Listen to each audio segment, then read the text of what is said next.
pas là, Jésus. Donc, vous avez probablement entendu parler du mot « Que ferait Jésus à ma place? What would Jesus do? » Aux États-Unis, ils ont fait des gelets, ils ont fait des bracelets.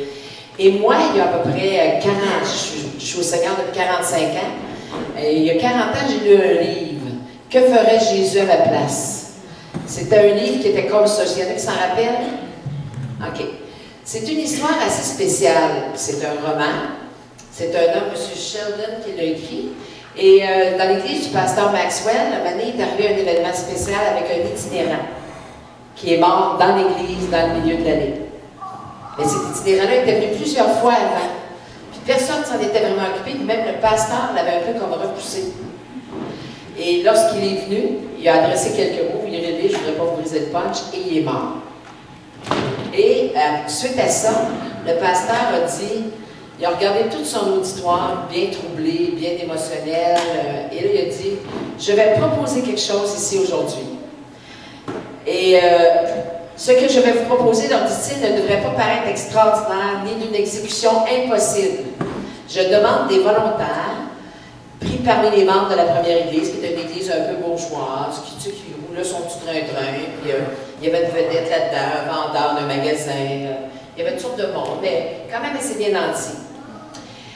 Je veux des volontaires qui s'engagent sérieusement à ne rien faire durant une année, sans se poser la question, que ferait Jésus à ma place?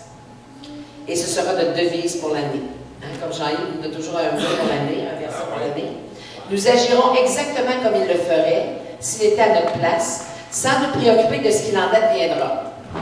Et en d'autres termes, nous nous proposons de suivre les traces de Jésus. Tout un engagement, hein? Ça a l'air de rien, là, mais je vous engage à le faire un an, là. Il y a des petites choses qui vont changer dans nos vies. Et moi, j'ai toujours dit aux jeunes, quand j'allais apporter la parole à des jeunes, je dis, vous savez, quand on dit qu'on est chrétien, on est des petits Christ, des petites Christ. Ça a l'air bizarre à dire, parce que c'est mal utilisé dans le monde. Mais c'est un peu ça. On est en miniature, mais on a toute la puissance. Quand Monique disait avant la Pentecôte, c'est la puissance de la résurrection. Nous l'avons en nous, Colossiens dit. C'est la même puissance. Donc, il faut comprendre comment on peut agir comme Jésus. Il faut comprendre d'où ce qu'on vient. Donc, on va prendre quelques illustrations. J'aime beaucoup l'illustration des serments, le cep. Hein? Jésus dit « Je suis le cep et vous êtes les serments ». Donc, s'il y en a qui ont déjà visité des vignes, il y a le cep principal et il y a les branches qui vont tenir les grappes de raisin, qui sont les fruits. Donc, lorsque nous ne connaissions pas Jésus, qui est le cep, nous étions du cep d'Adam. Et Dieu nous a retirés de ce cep-là. Il a coupé. Et il a à la place greffé.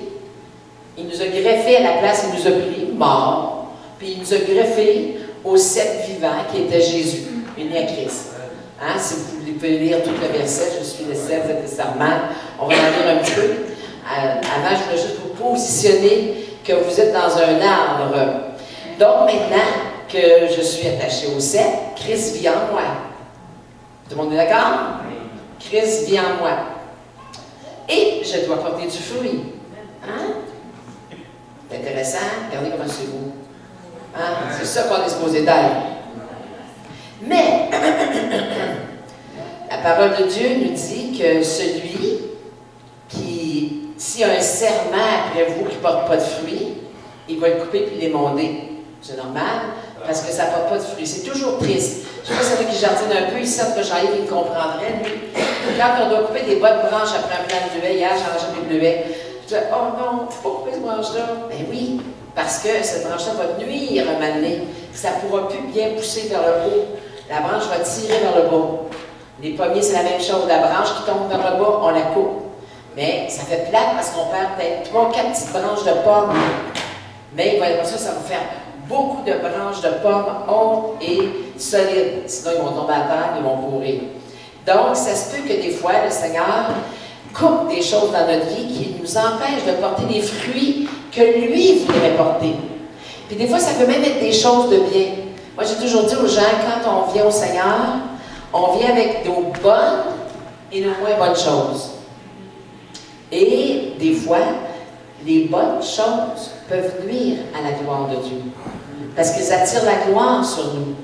Ce qu'on veut, c'est porter des fruits qui glorifient Dieu, qui goûtent Dieu, qui sentent Dieu.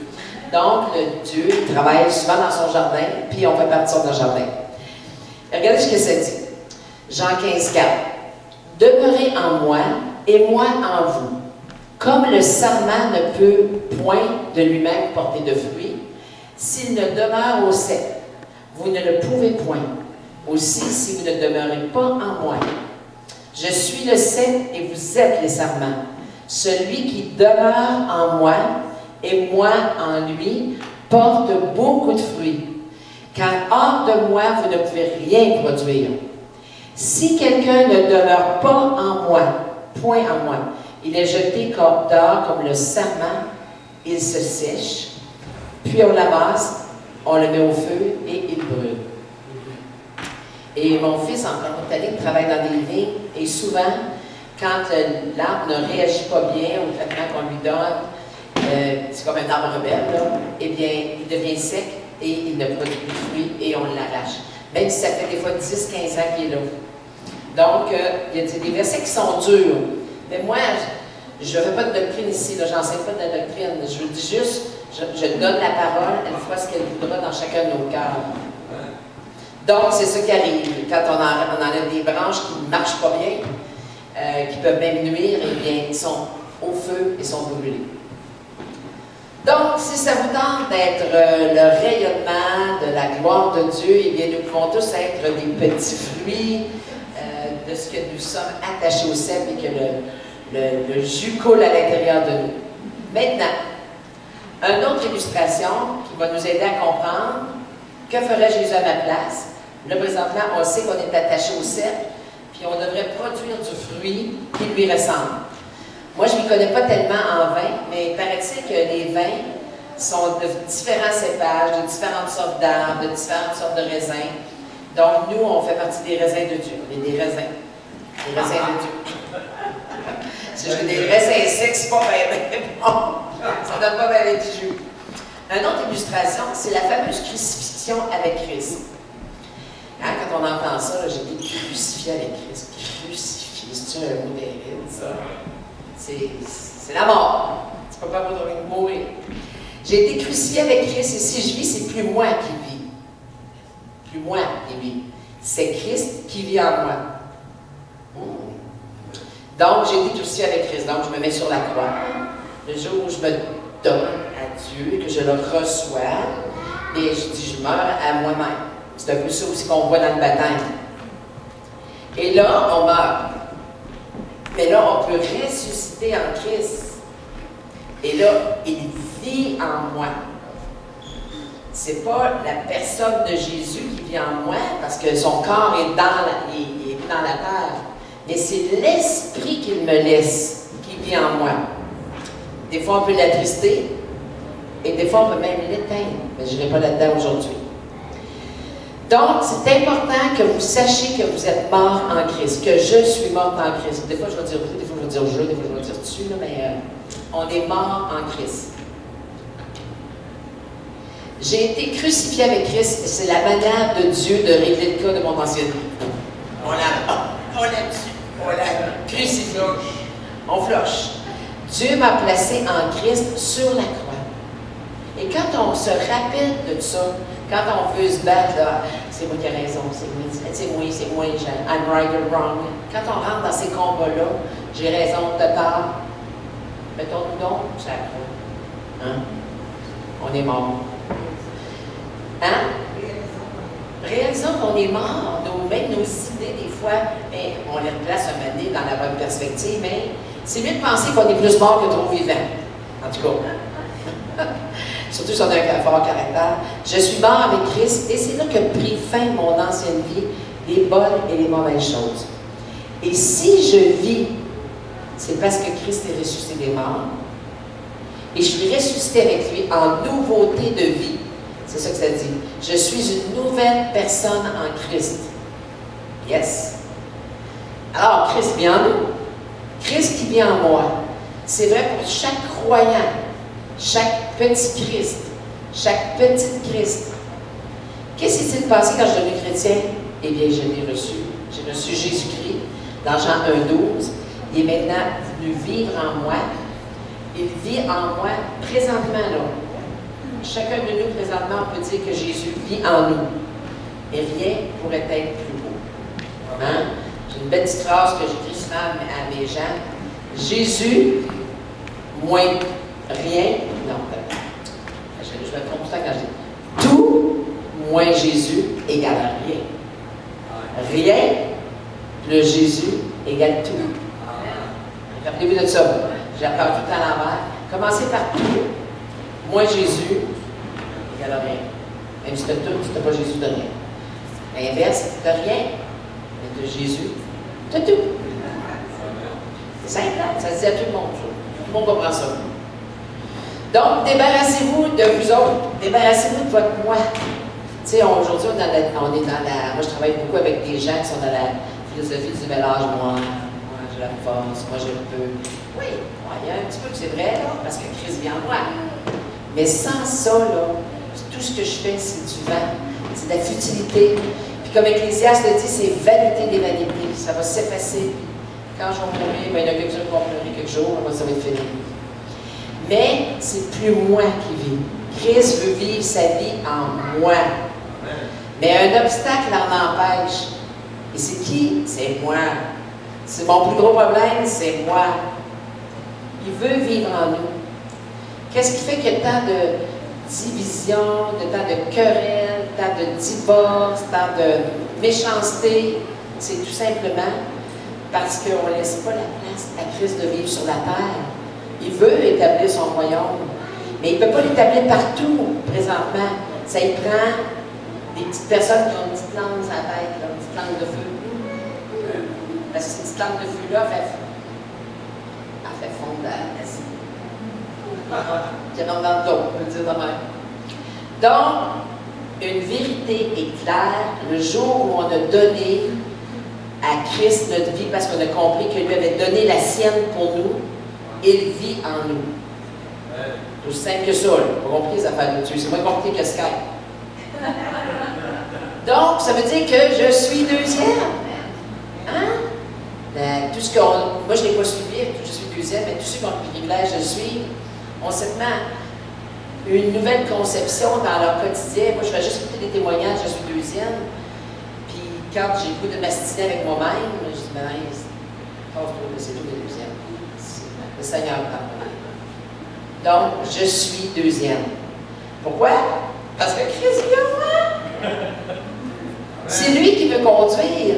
Moi, je suis passager. Si je veux conduire, on va faire des petites gaffes. Hein? Tandis que, mais ça, c'est extraordinaire parce que l'Esprit de Dieu, de Christ qui vit en nous permet de savoir quelle décision prendre en toute situation. Amen. On va faire des petites erreurs, moyennes erreurs, peut-être des très grosses erreurs. Mais il faut toujours se rappeler, John Maxwell, un des plus grands formateurs de pasteurs au monde, dit, je dis tout en anglais, mais je le dis en français, là, dans la vie, on apprend, on gagne ou on apprend, mais on ne perd jamais. Ça veut dire que si vous avez pris des mauvaises décisions dans vos vies, pas grave, vous avez appris. Vous avez peut-être pas gagné, mais vous avez appris. Vous n'avez rien perdu. Donc, Jean 17, 24, il dit tellement, j'aime tellement entendre ça, il me semble que je sens Jésus qui parle avec son Père dans l'intimité, qui dit, Père, je veux que là où je suis, ce que tu m'as donné soit aussi avec moi. Ça, c'est pour l'éternité, on pourrait le dire. Mais aussi pour notre passage ici-bas, afin qu'il voie ma gloire. Comme au même dedans qui est parti, j'ai vu sa gloire, parce que, je vous dis, là, dès que j'articulais ma bouche, là, ça faisait... C'est parti. J'aurais pas la même excitation, la même joie, si à chaque fois que je fais... La gloire que tu m'as donnée, parce que tu m'as aimé avant la fondation du monde. C'est très grand, ces paroles-là, que Jésus dit à son Père.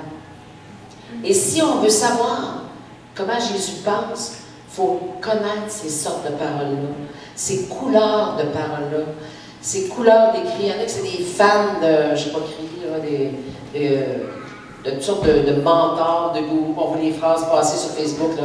C'est le même qui revient. Frank Nicolas, Jean-Pierre Gagne, sont fans de lui, puis qu'ils commencent à penser comme lui. Mais nous, on doit penser comme Jésus. Si on pense comme Jésus, qu'est-ce qui va arriver? On va agir comme lui. On va choisir comme lui, puis on va rayonner comme lui. Parce que l'Esprit de vérité va nous conduire. Il nous console, mais il va nous conduire. Et quand moi, je dis, j'ai tellement eu le privilège de donner ma vie au Seigneur à 18 ans. Quand j'ai donné ma vie, je n'étais pas dans un bon moment, j'étais dans la drogue, dans l'alcool, dans les gangs de motards, mon chum était en prison, s'était fait tirer par la police. Tout ça faisait que j'étais comme complètement désorientée. Pourtant, j'avais eu une bonne famille, j'étais la petite fille qui réussissait, j'étais infirmière, mais je n'avais pas le Seigneur. Et quand le Seigneur m'a interpellée, le lendemain même, quand ils m'ont interpellé, j'étais sur un trip d'acide, c'est pas bien drôle, là. Mais j'ai donné ma vie sur mon trip d'acide. Puis le Saint-Esprit a nous changé tout de suite. Ça a disparu de mettre dedans. Absolument, tu es gelé pendant 24 heures sur l'acide, puis tu vires fou un peu. J'étais en train de virer fort. Et quand j'ai crié à lui, là, il m'a libéré. Son Saint-Esprit m'a libéré. Tout de suite.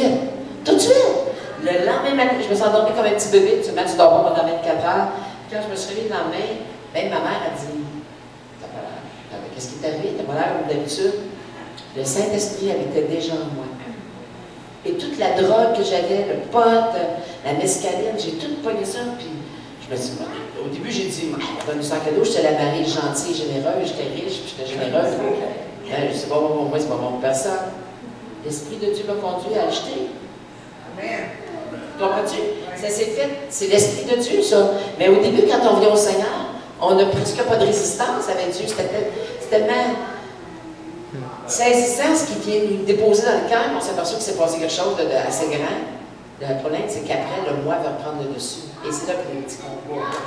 Les petits combats. Parce que le Saint-Esprit est plus puissant que notre volonté. Que les gens qui me disent, je t'en vais.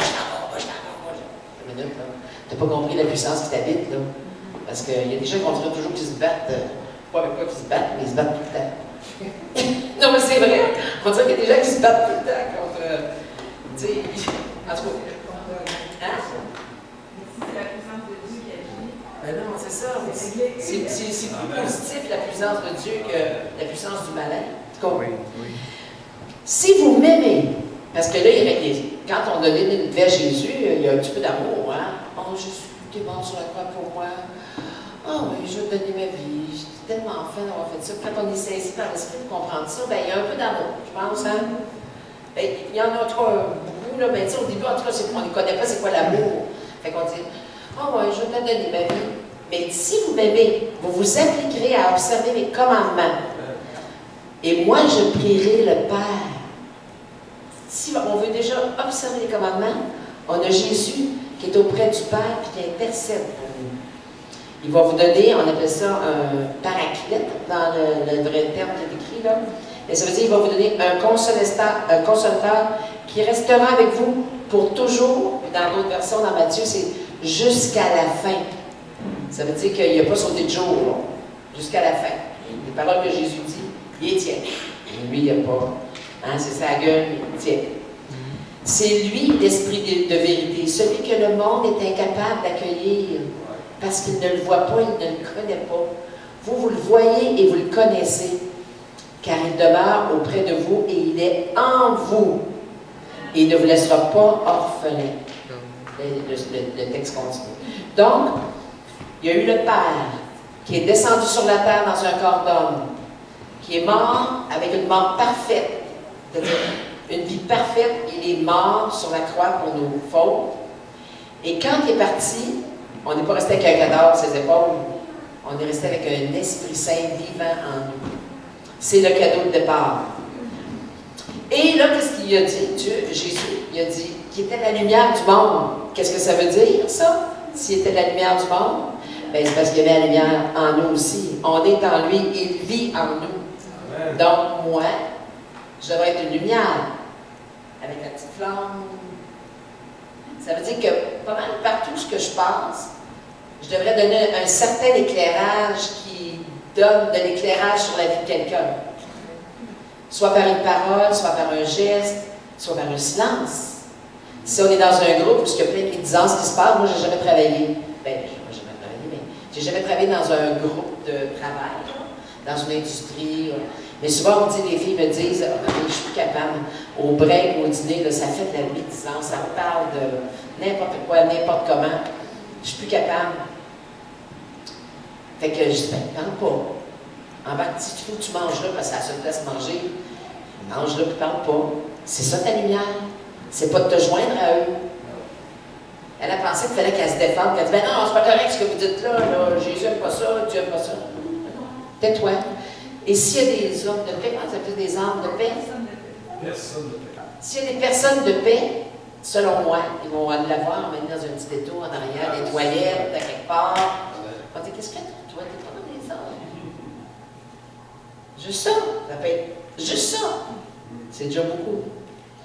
Donc, si on a la lumière de Christ en nous, qu'est-ce qu'on doit faire? Agir.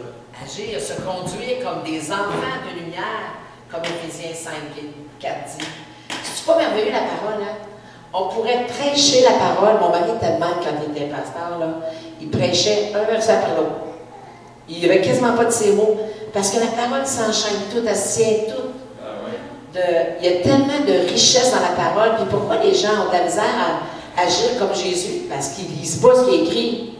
Ils ne lisent pas ce qu'il a fait sur la terre quand il marchait. Juste lire les évangiles. Un évangile par semaine. Lire les 4 dans le mois, pendant 12 mois. Vous allez lire tous les évangiles, chaque mois. Ce qui a changé la prédication de nos vies, à mon mari et moi, c'est d'avoir pris ce temps-là, de lire un évangile par mois. Pendant un mois, pendant 12 mois, on avait lu 48 fois des évangiles. On a fait le tour des évangiles. Juste ça vous amènera la saine doctrine. C'est la saine doctrine. Penser, agir, parler comme Christ, c'est la saine doctrine. C'est elle qui fait le changement sur la terre. Quand Jésus a passé sur la terre, il a créé du changement. Il a bougé des structures religieuses. Il a brisé ça, des structures religieuses. Il est allé chercher les petits-enfants, les malheureux. Comme Monique disait la semaine passée, les 3 femmes qui étaient des rejets. C'est lui qui est allé les chercher. Il a su comment aller les chercher. Eh bien, nous, on peut faire ça aussi. On peut faire ça. Parce qu'il n'est plus là. C'est nous autres. Les petits Christ, les petites Christ. Donc, ce qui devrait se dégager de nous, c'est le fruit de l'esprit, avec différentes saveurs. Il y en a qui savent c'est plus fort sur un, il y en a d'autres c'est plus fort sur l'autre. Mais j'en ai pris quelques-uns qu'on peut retrouver facilement parce qu'ils nous sont enseignés dans les Écritures. Puis moi, je fonctionne beaucoup avec des photos. Vous savez pourquoi? Parce que je suis une TDAH, trouble de déficit d'attention avec hyperactivité. Puis je pars dans tous les sens, que je vous étourdirais. Faites là au moins de mes petits dessins, je suis dessin. C'est pas que je vous prends des enfants, mais je suis dessin. Donc, le fruit de l'esprit, on va en prendre quelques-uns juste pour voir, est-ce que je porte le fruit de l'esprit en moi? Donc, ce qu'on veut, c'est se débarrasser de notre moi, parce que c'est plus moi qui vis. Christ veut vivre sa vie en moi. C'est moi qui l'en empêche. Hein? Vous êtes crucifiés là. Hein? Vous êtes crucifiés, puis là, vous portez du nouveau fruit. Regardez, elle est belle la photo de la crucifixion ici, moi je l'aime. Donc, une des choses qu'on devrait dégager, c'est la paix. Hein? La première chose qu'on a ressentie, peut-être quand on a eu notre nouveau Seigneur, c'est-tu la paix que vous avez ressentie? Oui. Moi, il me semble que c'est devenu léger. Là. Il n'y avait plus de gros tracas, il n'y avait plus de qu'est-ce que je vais faire, pourquoi je vais le faire, comment je vais le faire. C'est comme une paix. Comme si on m'avait enlevé un grand fardeau sur les épaules. Et Jésus disait ça. Je vous donne ma paix, je vous la laisse. Pas la manière que le monde vous la donnerait alors, en mettant des pancartes, paix. Non. Soyez pas bouleversés, soyez pas effrayés. C'est une paix que je vais déposer en vous. Vous n'êtes pas en train de devenir comme ignorant de ce qui se passe, mais vous avez une paix. Et moi, j'aime ça, la paix. Et nous sommes des artisans de paix. La parole de Dieu dit que nous sommes des artisans de paix. Que la paix de Christ dirige vos cœurs. Si vous êtes en paix, quand vous allez rencontrer des gens, vous allez dégager la paix. Si vous êtes agité, vous allez dégager l'agitation. Puis mon mari, je ne sais pas si vous avez parlé de ça quand je vous ai parlé la dernière fois, là, Mais si moi je ne suis pas en paix, là, je te donne la main, puis je te transmets mon angoisse, je te transmets mon anxiété. Puis moi, il y a des gens, des fois, je leur donne, ah, ils m'ont brûlé ce soir, eux autres. Elle m'a brûlé, elle. J'ai passé 1 heure au téléphone, elle m'a brûlé. Tout simplement parce qu'elle ne dégageait pas la paix. Puis des fois, c'est des sœurs en Jésus ou des frères en Jésus. Donc, si on veut être utile au service de Christ, il faut entretenir la paix. C'est quelque chose dans notre cœur qu'il faut entretenir la paix. Elle doit diriger nos cœurs. Puis, moi, c'est un verset qu'on dit souvent, mon mari et moi. Garde ton cœur plus que toute autre chose, car de lui viennent les sources de la vie. Donc, c'est important de garder le cœur plongé dans la paix. Et où est-ce qu'on le trouve, ça? C'est quand on s'assied tranquille avec le Seigneur. Même s'il y a de la grosse agitation, même si on a des dettes, même si quoi que ce soit, dans notre temps d'intimité avec Dieu, on a la paix. Dans Isaïe, ça dit, il ne se laisse troubler par rien. Seigneur, tu lui donnes une paix sûre parce qu'il a confiance en toi. Quelle que soit la problématique que vous avez, c'est pas compliqué. Vous dites, Seigneur, je la dépose au pied de ton trône, au pied de ta croix. Là où ton sang précieux a coulé pour tous mes problèmes, toutes mes situations, toutes mes maladies, toutes mes souffrances. Je te prie de laver tout ça dans ton sang précieux et d'y amener des solutions. Tout simple que ça. Mais on a tellement compliqué ça dans la vie chrétienne. La joie. Si vous avez de la paix, vous allez dégager de la joie. C'est intimement relié, ça. La joie, c'est pas une excitation, puis de sauter partout, puis de faire des jokes. Il y a les humoristes aujourd'hui qui pensent à créer de la joie. Mais les humoristes, c'est de la fausse joie. Tu ris des autres. Mais pas bon. Ou il y a des gens qui ont de la joie à être partisans de groupes de hockey ou de football. Et là, à soir, on mange des ailes de poulet, puis on boit de la bière, puis de la pizza. Puis on retrouve ça même dans le peuple de Dieu. Puis quand on prépare un message, on aime toujours aller voir un peu ce que d'autres disent sur un sujet. Puis je suis tombée sur un pasteur adventiste. Puis il prêchait, puis qu'est-ce qui plaisait à Jésus, puis qu'est-ce qui ferait Jésus à notre place. Il disait, croyez-vous que Jésus s'assoirait? Puis il était un petit peu... mais je le partage parce que moi, ça m'a donné une lumière que je n'avais jamais vue. Croyez-vous que Jésus s'assoirait devant un match de boxe, avoir 2 êtres humains qu'il a créés et qu'il voudrait voir avec lui à l'éternité, se frapper en pleine face, puis saigner, se donner des commotions cérébrales? Puis payer des billets 150$, prêt à donner des enfants qui meurent de faim. J'en connais des chrétiens, c'est des professeurs de boxe. Après ça, il dit, croyez-vous qu'il y a une affaire que tout le monde écoute en même temps, le Super Bowl? Super Bowl. Super Bowl. Il dit, croyez-vous, il dit que le monde entier s'arrête pour écouter le Super Bowl. Et qu'est-ce qu'on voit? Des gens qui se frappent, qui se donnent des coups. C'est un des sports où il y a le plus de commotion cérébrale, de tumeurs au cerveau des joueurs de ce show. Il dit, pendant cette soirée-là, c'est des soirées où il y a le plus d'alcool qui se vend, de cochonneries de nourriture, des chips, puis des pizzas, puis des ailes de poulet, puis tout ça. Puis la terre entière s'arrête pour écouter le Super Bowl. Les hôtels sont remplis. Et tout cet argent-là qui est dépensé pourrait être donné. Hein? Sauf nous quoi? Non, mais ni moi. Mais juste pour comprendre que si, tu sais, quand il dit, ne vous conformez pas au siècle présent, mais soyez transformés par le renouvellement de votre intelligence, afin que vous sachiez discerner ce qui est bon, agréable et parfait. Bon, agréable et parfait. Et des fois, on laisse à la légère des choses. Puis, peut-être qu'on aurait intérêt à devenir des religieux. Moi, je me sens pas religieuse, mais j'ai aimé cette... ça m'a exhorté en tout cas, puis je vais l'utiliser à m'amener. Mais vous autres, vous n'écoutez jamais. Vous n'écoutez pas à boxe, vous n'écoutez pas à hockey, vous n'écoutez pas. Je parle en vain. Donc, c'est une joke que je fais. Donc, celui qui se confie en l'Éternel est heureux. C'est vrai. La joie du Seigneur sera ma force. Quand tu es là, Seigneur, la joie déborde. Moi, j'aime ça quand je vois le monde danser. Ça, c'est la joie. Il y a une joie dans ça quand on voit les gens danser. C'est notre force. Quand les gens, des fois, m'arrivent, moi, ils sont un peu. Oh, ça va pas bien. Oh, c'est yes! C'est la joie de l'Éternel qui va être ta force. Amen.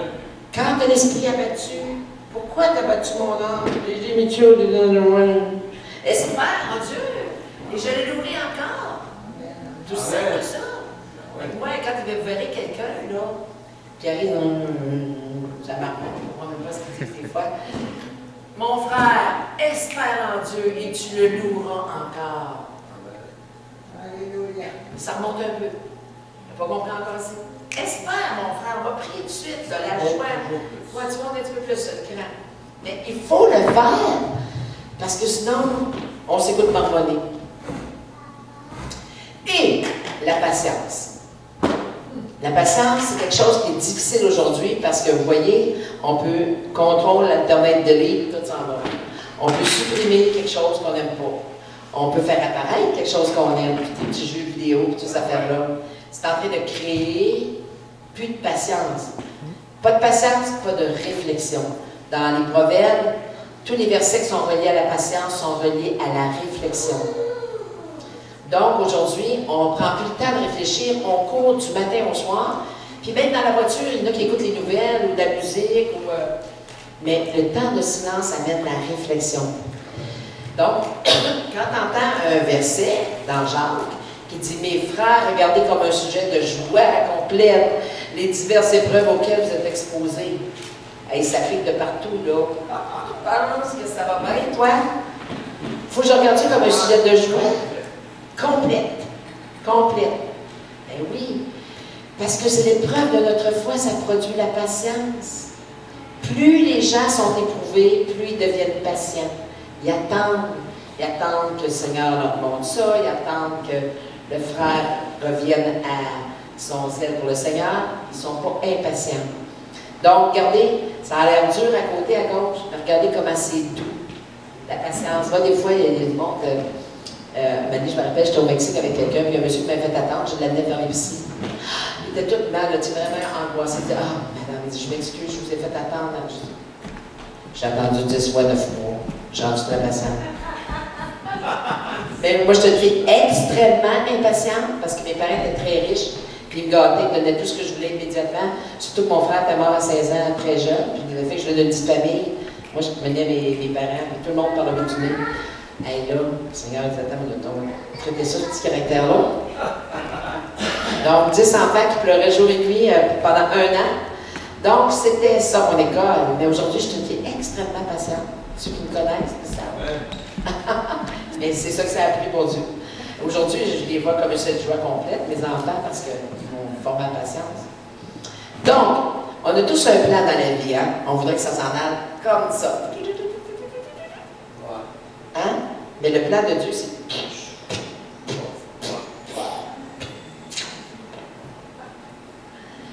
Parce que la patience, il faut qu'elle accomplisse parfaitement son œuvre, afin qu'on soit parfait. Soyez parfait comme votre Père Céleste est parfait. C'est possible. C'est pas de l'orgueil, c'est pas de la prétention. On doit rechercher l'excellence. Sans faillir en rien, on a la possibilité. Quand elle disait « Oh, mais je suis encore pécheur. » Ben non, t'es plus pécheur. T'es saint. T'es justifié. T'es ambassadeur pour Christ. T'es assis à côté, à la droite. Donc, on peut, si on veut, par la grâce de Dieu, avec le conseil et le souffle du Saint-Esprit dans nos oreilles, faillir en rien. Et le dernier, dont moi le moindre que je vais traiter ce matin, les autres j'ai traité plus tard, parce que celui-là, c'est pas le moindre, c'est il faut s'accueillir comme Christ nous a accueillis pour la gloire de Dieu. J'ai beaucoup aimé la petite séance qu'on a eue pour les couples. Et puis il y avait des prédicateurs très, très honorifiques, très, très bons. Mais celui qui m'a le plus touché, c'était le moins bon. Il était hésitant, il baragouinait, mais je l'ai connu, ce petit bonhomme-là. Je l'ai changé sa couche à l'école du dimanche. Et lui a été élevé d'une famille, sa mère avait 46 ans quand il est venu au monde. Il s'est fait rejeter à l'école parce qu'il n'était pas... Premièrement, il avait les cheveux blancs comme Monique, un petit garçon aux cheveux blancs. un moment donné, qu'il avait là ses cheveux, mais lui, il a les cheveux blancs, petit de même, c'était pas tellement beau. Il faisait rire de lui, puis il faisait rire de lui parce que ses parents étaient vieux, puis il parlait anglais. Fait qu'il y avait un accent plus croche à l'école, puis il avait la langue tordue, puis il n'était pas bon à l'école. Maintenant, il travaille avec Focus de Family, puis il a apporté un petit bout de prêche, puis il faisait tellement pitié, il se comparait toujours à Denis Morissette, après ça, là-haut, puis tu vois, il était mal à l'aise, mon petit, mais moi, je te regardais, je disais, Seigneur, tu l'utilises, puis lui a dit, rappelez-vous toujours que pour votre conjoint, vous êtes un média social, parce qu'il parlait des médias sociaux, lui, Internet, Facebook, tout ça. Il dit, puis là, il le dit pour votre conjoint, mais il peut le dire pour tout le monde. Lorsque vous entrez en relation avec un être humain, vous êtes le média social de Dieu. Vous êtes l'outil, parce qu'un média social, c'est un outil. Hein, on aurait aimé ça parler avec Jean-Yves tout à l'heure, c'est un outil pour entrer en communication avec eux autres. Il n'a pas marché, là. Mais nous autres, avec le Saint-Esprit, on est un média social pour rejoindre les gens. Comme la joie de mon frère cette semaine à son vendeur de vide. Comme Jérémie à l'école, à son travail, avec son copain, qui est allé voir. On est des médias sociaux. Puis, moi, de tout ce que j'ai retenu de cette journée-là, c'est ça. Je suis le média social entre mon mari et moi. Pourtant, c'était le gars le moins expérimenté par en avant. Il a baragouiné le plus, mais il doit-tu avoir prié pour que ça rentre dans la tête des gens? Puis quand il a commencé, il s'est mis dessus, il disait, c'est pas drôle de passer entre... Il y avait Denis Morissette, puis l'autre, qui est très populaire, Daniel Descamilles, à deux clowns en avant, que les autres peuvent arriver sur le stage, je vais dire n'importe quoi rapidement. Il dit, Seigneur, utilise mes faibles mots. J'ai le cœur. Et j'avais des amis que j'avais invités ici, c'est ce qu'ils ont retenu aussi. Amen. Donc, accueillez-vous, donc, les uns les autres, comme Christ vous a accueillis, pour la gloire de Dieu. Pas pour votre gloire. Moi, je suis très accueillante, puis je suis reconnue pour ça. Puis quand les gens me disent, ah, mais avec toi, on est tout accueillis. Gloire à Dieu. Il faut que je le rajoute. Parce que sinon, c'est moi qui les filme. C'est pas. Tu peux aimer les gens, hein, comme j'étais avant, et ne pas aimer Dieu. Mais tu ne peux pas aimer Dieu. Tu ne peux pas aimer Dieu et ne pas aimer les gens. C'est puissant, ça. Bill Johnson. Comment M. Johnson. Donc, tu peux aimer les gens et ne pas aimer Dieu. C'est ce que j'étais avant. Pour être aimé des autres, j'aimais les gens. Fait que j'étais populaire, mais j'aimais pas Dieu. Donc, aimer, c'est le verbe le plus facile à conjuguer au présent, l'imparfait, au futur. C'est le plus facile. C'est pour ça qu'il est utilisé pour nous apprendre j'aime, tu aimes, il aime, nous avons, j'ai aimé, tu as aimé. Mais c'est le plus difficile à mettre en pratique. Parce qu'il coûte de quoi?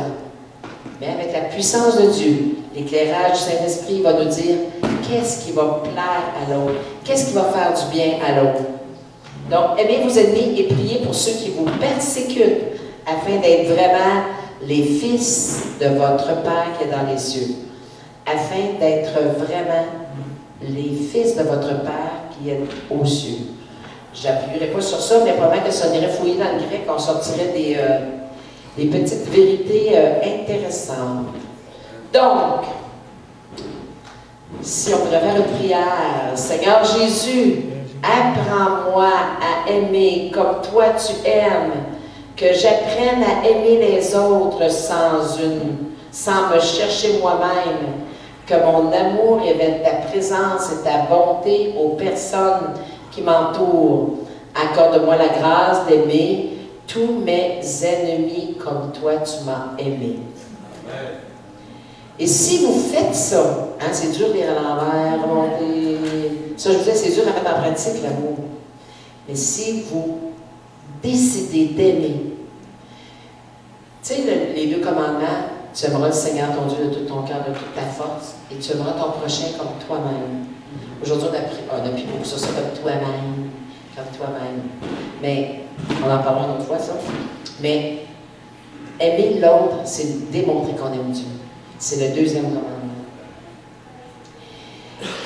Quiconque est né de Dieu, ça veut dire qu'il a reçu vraiment Jésus, qui a été attaché au cercle, qui est mort en Christ et qui maintenant Christ vit en lui. Il est né de Dieu. On appelle ça the born again. Né de nouveau. Born again Christian. Il ne commet point le péché. Parce que la semence de Dieu demeure en lui. Il ne peut pas pécher parce qu'il est né de Dieu. C'est en cela que se révèlent les enfants de Dieu et les enfants du diable. Quiconque ne pratique pas la justice et n'aime pas son frère n'est point de Dieu. Si vous voulez savoir c'est quoi l'amour, allez apprendre par cœur 1 Corinthiens 13. Il n'est pas jaloux, il n'est pas envieux, ne sent pas d'orgueil. Allez le lire. Donc, moi, je ne dis pas qu'il faut s'interroger à chaque fois, je suis chrétien, je suis pas chrétien. Non. Si on connaît comment Jésus veut qu'on agisse, puis il nous est arrivé de tomber. Hein? Ça arrive, hein? Qu'on perd patience, qu'on parle un peu contre quelqu'un, qu'on... n'importe quoi. Vous savez c'est quoi? Vous connaissez vos petites failles? Si vous ne vous repentez jamais, ça ne marche pas. Vous allez attrister cet esprit de Dieu. Puis quand un moment donné, il a arrêté de pleurer, cet esprit de Dieu est bien sec. Tant qu'il y a des larmes, parce qu'il est attristé, c'est correct. Mais quand il n'y en a plus de larmes, puis c'est sec, vous n'entendrez plus grand-chose. Quand les gens disent « J'entends pas la voix de Dieu », mais je ne sais pas la voix parce que tu l'as attristé. Il ne va pas te parler. Il t'a parlé souvent, puis tu n'as pas écouté, mais tu allé se cacher dans un coin. Veux-tu le faire revenir? On va demander de revenir. C'est aussi simple que ça, pas compliqué. La vie chrétienne, ils l'ont compliqué avec les doctrines. C'est tellement simple. T'es deuxième, point, c'est tout. Donc, quiconque ne pratique pas la justice n'a pas seulement des points de Dieu. Donc, examinons-nous pour voir comment on entretient notre vie chrétienne. Et ça va vous aider à dire que ferait Jésus à ma place dans toutes les situations. Autant Michel, la semaine passée, quand il a dit « Accueillons les petits-enfants », Jésus le ferait. Monique, accueillons les femmes rejetées, c'est ça que Jésus ferait. Qu'est-ce que Jésus vous demande de faire aujourd'hui, demain, après-demain, dans une situation avec votre belle-sœur, dans votre situation avec votre patron, dans votre situation avec un collègue de travail, dans votre situation avec votre fils, votre fille, dans votre situation avec vos finances, dans votre situation avec le hockey, la boxe, dans toutes les situations de votre vie, je vous encourage à peut-être prendre un défi. Hein, on est à l'heure des défis, le cours des marathons, 40 km. C'est quoi votre défi dans votre vie avec le Seigneur? Ça vous tenterait-tu cette année de dire, comme Maxwell a dit, je vais me poser la question pas mal plus souvent, qu'est-ce qui ferait Jésus à ma place? Fait que moi, c'est quand le monde m'appelle, ça fait longtemps que je le fais. Il disait, hey Marie, est-ce que tu penses de ça? Ben, je dis, tu vas aller au Seigneur? Ben, je trouve, si tu le dis, je ne peux pas dire quoi de plus, là. Ou des fois, les gens m'arrivent, ils disent, hey, le Seigneur m'a montré d'acheter ce char-là. Qu'est-ce que tu en penses? Ben, qu'est-ce que j'en pense? Il te l'a dit d'acheter ce char-là. Ça ne me donne rien de te dire quelque chose de plus, il te l'a dit. Mais juste pour dire qu'on peut ramener les gens à là. Moi, j'en fais plus des longs counseling. Je fais juste dire, qu'est-ce que tu fais Jésus à ta place, tu penses? Tu m'en parleras, on en jasera comment le faire après. Donc, Jésus appelle la terre entière. Il appelle la terre entière, qu'il soit musulman, qu'il soit bouddhiste, qu'il soit nouvel-âgiste, catholique. Il appelle même les baptistes. Il appelle tout le monde. Il appelle tout le monde à se tourner vers lui. Si vous êtes en Christ, si vous êtes connecté au jus de Jésus, son esprit, vous lui obéissez, vous ne l'attristez pas, eh bien, il va vous utiliser. Parce que la moisson est blanche et plein de monde autour. Moi, je n'ai jamais vu autant d'opportunités d'évangéliser. Il y en a partout. Et moi, je suis dans un milieu très athée, hein? Le milieu de travail que je fais, beaucoup de gens sont athées. Mais si vous saviez comment les gens ont soif de Dieu, c'est pour ça qu'on devrait aller. Parce qu'on a représenté des religions, mais ils veulent une relation vivante avec quelqu'un, puis vous pouvez leur dire comment, si vous-même, vous transpirez la relation, le parfum de Dieu. Donc, on termine par une prière. J'avais dit midi, je chante pas. J'aimerais ça que vous la lisiez, mais je vais la lire à voix haute, mais lisez-la dans votre cœur. Si vous voulez la lire à voix haute. Je trouvais que cette prière-là était vraiment... Je voulais vous la photocopier, mais moi, les photocopieurs, les scanners, et tout ça, là, c'est pas vraiment mon fort. Mais je trouvais qu'elle concluait bien ce que je voulais vous apporter. Seigneur Jésus, je veux me laisser diriger par toi et non par le moi. Je vois bien que ma vieille vie égoïste a pris fin à la croix quand j'étais crucifiée avec toi. Ma nouvelle vie t'appartient. Je te soumets ma vie maintenant et pour toujours. Puisse ta volonté s'accomplir dans ma vie et non la mienne. Je veux prier pour vous et je veux vous bénir parce que la bénédiction, c'est de donner à quelqu'un toujours un peu plus de Dieu pour avancer dans sa vie et aller plus loin. Donc, lorsque vous êtes même, moi je bénis les non-chrétiens, je bénis tout le monde. Je veux te bénir. Ah ouais? Et oui, je veux te bénir parce que si je te bénis, je te permets de goûter à une parcelle de plus de Dieu pour mieux le connaître. Puis mieux le connaître, c'est pas juste pour les incroyants, c'est pour les croyants. Lorsque nous étions pasteurs dans l'église d'Armée du Salut, on faisait des cours de soldats, puis il y avait un jeune étudiant qui devenait un soldat, il disait, avec tout ce que j'entends, là, on continue-tu à évangéliser les chrétiens aussi? Hein? Mais évangéliser, c'est parler de l'Évangile. Quel que soit le statut que vous dites que vous avez, je suis chrétien, je suis rétrograde, je ne suis pas chrétien, moi, j'évangélise partout. Je parle de l'Évangile, je parle de mon Dieu. Alors, Père éternel, je veux te demander une bénédiction spéciale pour chacune des personnes qui est ici. Chaque personne, Seigneur, est tracassée dans sa vie humaine lorsqu'elle confie à son moi ses problèmes, ses maladies, ses souffrances, ses doutes et ses inquiétudes. Alors ce matin, dans un acte de foi, tout simple, nous venons devant ta croix. Là où ton sang précieux a coulé pour chacun de nous. Nous venons déposer à l'autel de ta grâce toutes ces souffrances, tous ces doutes, toutes ces blessures, toutes ces animosités, toutes ces inquiétudes, toutes ces angoisses, toutes ces dettes, toutes ces peurs, tous ces manquements, toutes ces fautes que nous ne t'avons jamais remis entièrement. Nous nous repentons, Seigneur, d'avoir pris contrôle sur ça et d'en arriver aujourd'hui à des défaites, des déceptions, des pleurs. Et nous voulons que tu laves tout ça avec ton sang précieux. Pour qu'à partir d'aujourd'hui, on puisse recommencer à neuf, recommencer à zéro et croire que tu agis puissamment en nous. Croire que nous avons ta puissance qui t'a relevé d'entre les morts. Croire que nous avons ton Saint-Esprit avec nous pour toujours jusqu'à la fin, qui va nous conduire, nous diriger, nous consoler et nous amener des hommes de paix et des femmes de paix qui te cherchent. Seigneur, nous savons qu'il ne reste pas beaucoup de temps avant que tu reviennes. Ton retour est imminent et nous voulons ne plus perdre de temps. Seigneur, enseigne-nous à bien compter nos jours afin que nous appliquions nos cœurs à la sagesse. Et la sagesse, c'est la crainte de te déplaire. Alors, ce matin, en ce 20 mai 2018,